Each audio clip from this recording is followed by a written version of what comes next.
Thank you, Presiding Officer. I thank the Cabinet Secretary for advance sight of her statement, and I welcome Scotland's new climate change plan, which is of crucial importance for workers and communities in the North East region that I've been so privileged to represent for the last 5 years.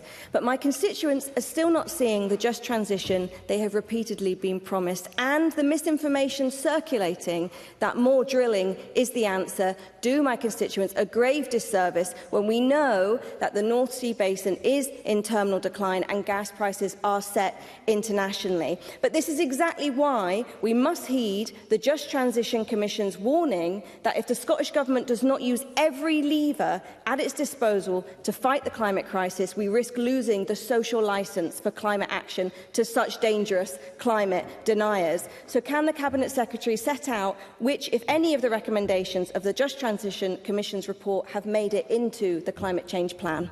Cabinet Secretary. Well, I was pleased that the Just Transition Commission was complimentary about the draft plan and how we'd actually embedded just transition throughout that. And I think that, the Just Transition Commission rightly are often critical on some of the measures that we maybe don't take fast enough.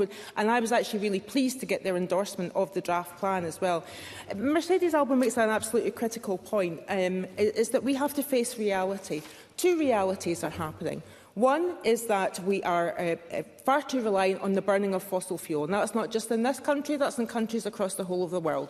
And we're seeing the effects, the weather events that are actually impacting all our communities.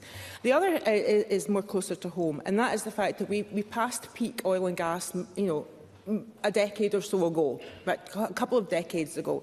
We cannot rely on the North Sea to keep on delivering domestically oil and gas for another 50 years. It is a declining basin. So what we have to do is have a managed transition. It needs to be a fair and managed transition. Now, at the moment, I believe that the decline of the industries and the supply chain in North Sea oil and gas is happening too quickly in a cliff-edge way, and that has to be avoided, because we need to make sure that we have all the work associated with oil and gas and renewables and decommissioning for our wider supply chain. That's what I'm trying to do as Energy Minister. That's what my government's trying to do, and we'll work with any partners who've got that at their heart.